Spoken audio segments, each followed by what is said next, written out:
ಏರ್ಪೋರ್ಟ್ಗಳ ಬಗ್ಗೆ ಕೇಂದ್ರ ಸರ್ಕಾರ ಅಸಡ್ಡೆ ತೋರಿಸ್ತಾ ಇದೆ ಅಂತಕ್ಕಂಥ ಒಂದು ಕಿಡಿಯನ್ನು ಕೂಡ ಅವರ ಒಂದು ಮಾತಿನ ಮೂಲಕ ಒಂದು ಚಾಟಿಯನ್ನು ಬಿಸಿದಾರೆ ಕೇಂದ್ರ ಸರ್ಕಾರಕ್ಕೆ. ಆದರೂ ಕೂಡ ಕೇಂದ್ರದ ವಿಮಾನಯಾನ ಮಂತ್ರಿಗಳು ಇವತ್ತು ಈ ಒಂದು ಫೈಲ್ ಏನಿದೆ ಕರ್ನಾಟಕ ಸರ್ಕಾರದಿಂದ ಹೋಗಿರ್ತಕ್ಕಂಥದ್ದು ಅದಕ್ಕೆ ಅಂತಿಮ ಮುದ್ರೆ ಇನ್ನೂ ಆಗ್ತಾ ಇಲ್ಲ. ಆ ಪ್ರಕಾರವಾಗಿ ನಾವು ಸನ್ಮಾನ್ಯ ಪ್ರಹ್ಲಾದ್ ಜೋಶಿ ಅವರ ಆಫೀಸ್ಗೆ ಅಕ್ಟೋಬರ್ 31ನೇ ತಾರೀಕಿಗೆ ನಾವು ಅವರಿಗೆ ಒಂದು ಮನವಿ ಪತ್ರವನ್ನು ಕೊಟ್ಟಿದ್ವಿ. ಸಾನಿ ನಮ್ಮ ನಮ್ಮ ಸ್ವಾಮೀಜಿ ನಮ್ಮ ಬಸವರಾಜ ದೇವರು ಮತ್ತು ನಮ್ಮ ಅಡಪ್ಪನವರು ವೇದಿಕೆ ಮೇಲಿರ್ತಕ್ಕಂಥ ಎಲ್ಲರೂ ಕೂಡ ಒಂದು ಪತ್ರ ಕೊಟ್ಟಿದ್ವಿ.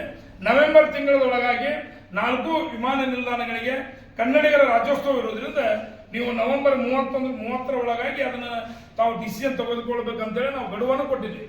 ಆ ಗಡುವು ಮೀರಿದ್ರು ಕೂಡ ಇನ್ನೂವರೆಗೂ ಕೇಂದ್ರದ ಈ ಭಾಗದ ಮಾನ್ಯ ಪ್ರಹ್ಲಾದ್ ಜೋಶಿ ಅವರಾಗಲಿ ಅಥವಾ ಕೇಂದ್ರದ ವಿಮಾನಯಾನ ಮಂತ್ರಿಗಳಾದ ಆ ಬಗ್ಗೆ ಬಹಿರಂಗವಾಗಿ ಎಲ್ಲಿನೂ ಕೂಡ ಆ ಒಂದು ಮಾಹಿತಿಯನ್ನು ಅದು ಹಂಚಿಕೊಳ್ಳಿಲ್ಲ. ನಾವು ಅವತ್ತೇ ಅನೌನ್ಸ್ಮೆಂಟ್ ಮಾಡಿದ್ವಿ.